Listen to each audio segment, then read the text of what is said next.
Here is one last activity for practicing those beginning reading skills and working with manipulating sounds. So this is a sorting and grouping activity, and it even offers a bonus skill of some critical thinking work.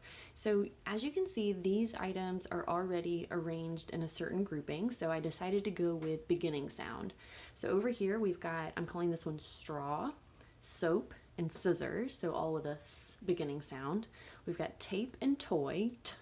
And then over here, I arrange these thinking about beginning blends. So we're calling this one fruit, so f-r, fruit, glove, g-l, clock, k-l. Those are all beginning blend sounds. I could even switch straw over here. It could join this group and be st-r-aw, straw. That's another beginning blend. So there's different ways you can group and sort. Students will come up with their own ideas, like maybe, for instance, they wouldn't have thought of this as fruit, but they might have thought of it as apple, avocado, banana. This might not have been toy, maybe it was lizard or iguana.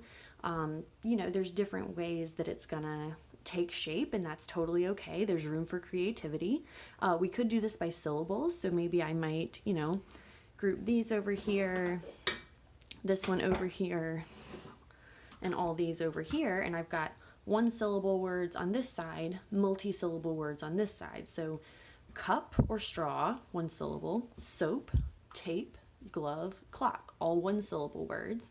Over here, scissors, banana, apple, avocado, lizard, iguana.